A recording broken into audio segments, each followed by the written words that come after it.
Hi everyone, thanks for stopping by and for returning to the old world. Today, let's talk about books, in particular the Old Hammer style book, Konrad, by David Ferring.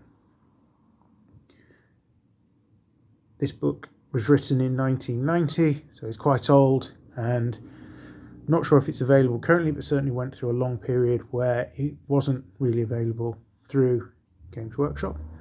As you can probably see from the state of the copy of the document in front of you, it's been read quite a few times and done quite a few miles with me. So I'm really just to talk through what I like about the book and a couple of things I think could be slightly better. I will, of course, try and avoid spoilers in case someone gets hold of it and wants to read it and hasn't read through already. So what is Konrad? Well, it is the first book of the Konrad trilogy, a series of novels set in the Warhammer world around the Imperial year 2500, so slightly earlier than the end times. It follows the key events in the life of the main character, strangely named Konrad, from the age of 12 up to, let's say, a defining moment in his life. These were the first Warhammer books I really read. Shadowbreed, the one on my left, I suppose your right, possibly. My left, certainly, looking at them now, was the first of the trilogy that I picked up, and then I sort of backdated to pick up Konrad, and then got Warblade, which is number 3. So it's really early exposure to Warhammer for me as a child, and books that I really enjoyed at the time and have continued to enjoy rereading since. And sort of just looking at some of the classic artwork on the front of the books there to give you an idea of some of the influences and the models that were available around at the time. So what do I like about the books? Well, to start with, there's the characters, and I like the fact that they've got their own distinct, believable backstories, and that these drive their actions to the extent where in Konrad there is an event where someone acts slightly differently to how you would expect, and the other characters then go, I didn't expect that. I thought you'd have done X, Y, Z. So the fact that I think that's commented upon shows that there is a real consistency of the characters across through the books, really, that helps keep you engaged as a reader. As an aside, one of the things I really struggled with the Gotrek and Felix series when they changed author from William King is I felt that characters, particularly Gotrek, he was acting in a way that I didn't think he would have done. It didn't feel right as I was reading the words on the page, and that actually really put me off the series, and I largely stopped reading it as a result, sticking just to the original books by William King. Moving on, so another thing I like is actually some of the scenarios. I think they're quite powerful, they're quite interesting, well thought through. The concept of the Bronze Knight, I think, is quite a powerful image and something that can be used as further inspiration. So I've used that kind of approach of what that figure represents in a couple of my roleplay adventures back in the day when I was running those. But I can also see how the description of the armies, and I'll come on to that in a bit, would help inspire some fairly interesting looking forces that you could use on the tabletop as well. The book itself has certain grim, dark elements to it. I think they are fairly light. Konrad's a fairly light book. It's an adventurer, hack and slashy sort of thing, but it's also got enough grimness and sort of adult themes, if you like. Yes, it has adult themes, but also grown-up themes, I think perhaps is a better way of describing it, to keep you interesting. Now, these books do predate modern Warhammer, so sort of 7th, 8th ed, stuff like that.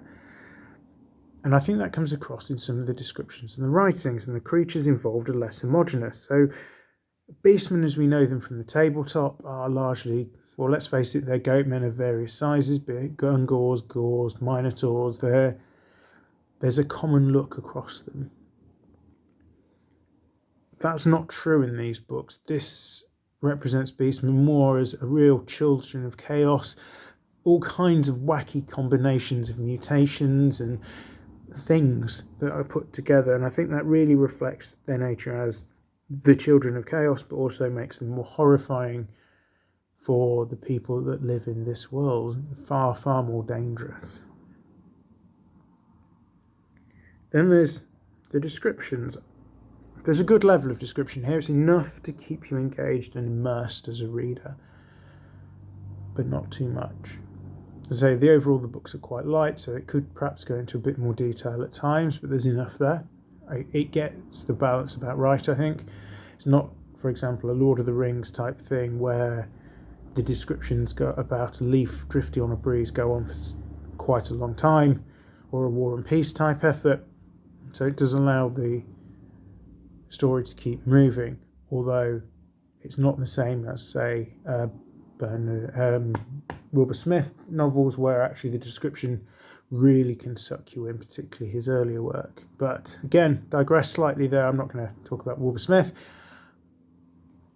Stick to the books in hand.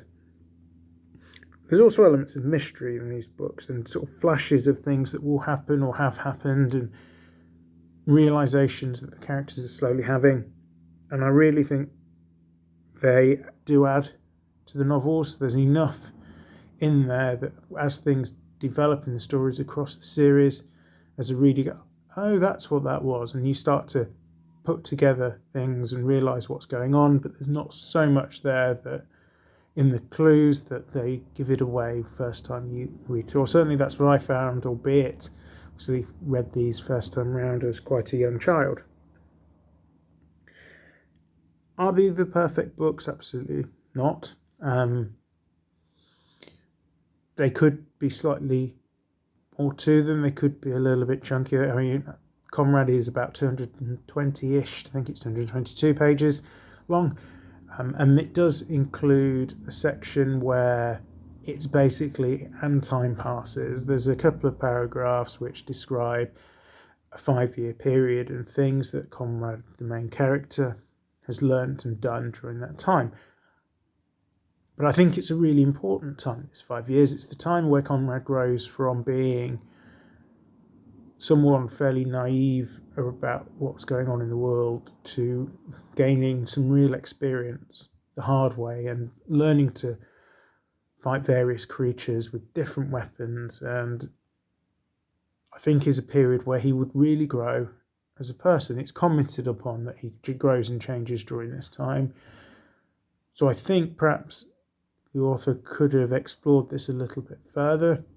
Maybe there was a count to how big the books needed to be, but an episode or two from this key 5-year period, I think, would have been helpful.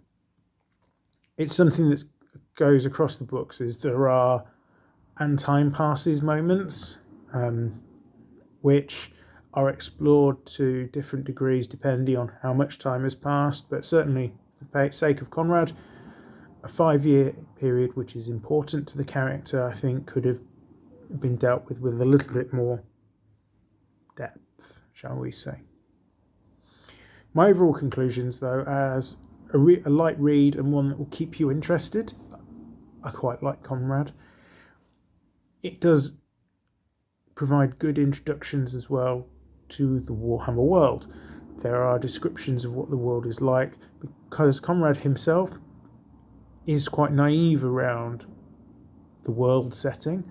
So there are elements of him being told what things are, who things are, and coming to learn about Sigmar, coming to learn the basic geography. And we as a reader learn some of these lessons with him. So they're a great first point of call for understanding some of the lore that's going on as well. Books, actually, certainly the copies I've got, contain timelines as well, which pick up other novels that were available at the time, the kind of events they were talking about and how they fit into the overall timeline structure. So yeah, good books. I really enjoy them. Definitely worth a light read if you can get your hands on them.